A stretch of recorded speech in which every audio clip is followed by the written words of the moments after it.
No one likes to admit when they have made a mistake, but I was wrong about cryptocurrencies. Well, to be more accurate, I was wrong twice about cryptocurrencies. So I guess you could say I was wrong about being wrong about cryptocurrencies. In any case, my views on cryptocurrencies have changed quite a lot over the past couple years. And when I look at the political climate in the US right now, there is a lot of stuff going on, a lot of stuff that really worries me. And this has caused me to change my view on cryptocurrency. So in today's video, I'm going to share how my views on cryptocurrency have changed over the past couple years, as well as why I think talking about cryptocurrencies is absolutely essential at this point in our history. Hey everyone, welcome back. I'm the Part-Time Economist, and in today's video, I wanted to share why cryptocurrencies should be an important part of the discussion in today's political climate, as well as how my personal views on cryptocurrencies have changed over the past couple years. Now, I want to start this video off by saying this video has absolutely nothing to do with the recent increase in the price of many cryptocurrencies. This video has nothing to do about cryptocurrencies as a viable investment strategy. This is not about making money. This is not about getting rich. This is about the fundamental philosophy behind cryptocurrencies. The idea that everyone should have access to a financial payment system that is not controlled by a centralized entity and that does not discriminate against people. Now, this represents a pretty dramatic shift because just a couple months ago, if you asked my opinion on cryptocurrencies, I would say there's tons of frauds, there's tons of scams, and they are a massive risk. Now, all of those things were before the recent change in the political climate in the US. All of these things were before Elon Musk, who is not even an elected official, got access to our treasury payment system. All of these things that I wanted to say about cryptocurrency were before we decided to go and start trade wars with our closest allies. All of these things about cryptocurrency was before the government essentially said an entire class of people don't even exist anymore and they don't deserve access to accurate documentation to prove who they are. So obviously my views have changed, but let's rewind just a little bit and explain how I got here. Several years ago, probably 2018, 2019, I was really big into cryptocurrency. I was trying out all of the decentralized financial protocols. I was writing on blogging sites that would pay you in cryptocurrency, and I thought it was a fantastic way of making money. I saw a ton of potential. I was making videos almost every day saying how amazing and awesome cryptocurrency was. But fast forward a couple years and we started seeing scam after fraud after hack, and let's be honest, there was a lot of cheesy marketing gimmicks with cryptocurrency too, and my entire opinion of the space just really soured. On top of that, keeping track of cryptocurrency transactions in the US for tax purposes is an absolute nightmare. So somewhere around the 2022-2023 timeframe, I just got to the point where I said, you know what? This cryptocurrency thing, it's just not worth it.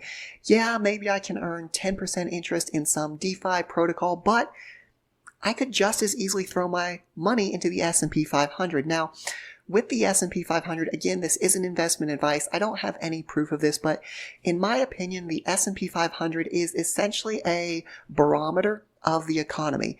My opinion, the government wants to support the S&P 500. They want to make it go up because it makes them look good. It makes it seem like the economy is doing well. So at the time in my mind, I was thinking, look, I can throw my money into this risky investment that is completely full of frauds and scams and has nightmare for tax reporting, or I can throw my money into the S&P 500 that is more or less supported by the government, and I just get a single brokerage statement at the end of the year that makes my taxes super easy, right? So at the time, it was easy for me to make that decision. And I said, you know what? I'm just not into cryptocurrency anymore. Fast forward to about 2 weeks ago when we had a new presidential administration, essentially a clean sweep of the entire government, all controlled by one political party with no dissenting voices, right? To say that the first 2 weeks of this administration have been a roller coaster would be an absolute understatement, right? And my point here is not necessarily to try and convince you of a certain political view, but I want to show how political events have shaped my view on cryptocurrency, right? So the new administration, they come in and they say, okay, we are going to essentially say that an entire class of people, transgender Americans, no longer exist, right? And I know you probably have views on trans people. I'm not here to argue about that, but I think we do need to understand that if you can't get an identification, it's going to be very hard to have access to a bank. It's going to be very hard to have access to a brokerage firm, right? If you can't KYC, you're not going to be able to access these traditional financial services, right? On top of that, we now have a non-elected official, right? Elon Musk. Nobody voted for him. And now he supposedly has access to the Treasury payment system. Why? How? How is this happening? On top of that, we are starting trade wars with our closest allies. Trump is kind of ruling by executive order and just freezing funding to federal programs, right? There's a ton of crazy stuff going on, right? And again, I'm not here to argue about politics, but this really started to change my mind. I started thinking, wait, everything that I've been talking about with the S&P 500, with just throw your money into a mutual fund and everything will be fine, that all depends on one very important assumption, and that is the assumption that you have access to that money, right? When I look at the government saying, this entire class of people, right? Transgender people don't exist. Transgender people don't deserve identification, right? I'm starting to think, could there be a time when it becomes difficult for these people to access traditional financial accounts, right?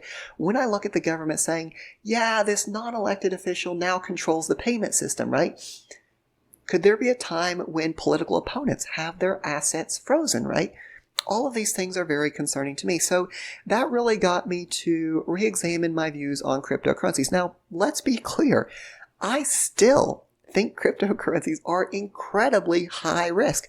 I still think cryptocurrency is full of fraud and deceit and gimmicky marketing, right? All of those things still hold true. That being said, this video is not about investing. This video is not about making money. And what I've come to realize about cryptocurrency is that it offers an alternative. In my personal opinion, again, this is just me, it's not a viable long-term investment for me compared to the S&P 500. However, we don't always get to live in a perfect world that we wish to create, right? If I'm looking at a scenario where maybe I don't have access to my bank account, if I'm looking at a scenario where political opponents start getting their assets frozen, right? Then cryptocurrency becomes very appealing, right? Yeah, it's risky. Yeah, there could be fraud, but there also comes a point where life is about balancing risks, right? And I'm not trying to downplay the risks of cryptocurrency. I do very much think they exist. But when I look at the things that are happening politically, when I consider the possibility that, yeah, the S&P 500 might do great, but what if you can't access it, right? What if there becomes political persecution of people and they start getting barred from using their assets? Then cryptocurrency, like I said, becomes a little bit more attractive. Cryptocurrency is a tool that can protect the oppressed, right? And this is where I very much want to draw a distinction between people that are speculating and investing in cryptocurrency, thinking it's a ticket to wealth, people that are running cryptocurrency scams, right? That's an entirely separate thing. What I'm talking about is cryptocurrency as a tool to empower people that are being oppressed, people that are facing persecution, right? People that don't have a bank. Yeah, maybe Bitcoin is risky. Maybe Ethereum has high fees on smart contracts, right? But at the end of the day, it's something that one single entity does not control. It's something where you can't be discriminated against because of your race, your religion, your gender, right? It's something where there's a level playing field. And yes, cryptocurrency does have its flaws. Don't get me wrong. I still very much believe that. But at the end of the day, I do think the philosophy, right? The guiding principle behind cryptocurrency, that everyone should have access to the same tools, that everyone should be on the same playing field. I think that is incredibly powerful. And I think that's something that we need to be talking a little bit more about, especially in today's political climate. So yes, my views have flip-flopped. I have changed my mind, but I really hope you understand that these views that I'm sharing are sincere, right? I'm not doing this because the price of Bitcoin went up. I'm not trying to sell you my favorite cryptocurrency, right? But I do think the philosophy is important, especially at this time in our history. So I hope you found the video useful. I hope you got something out of it. If you have any comments, opinions, things that you want to share, be sure and leave them in the comments down below. I appreciate you watching, and I will see you next time.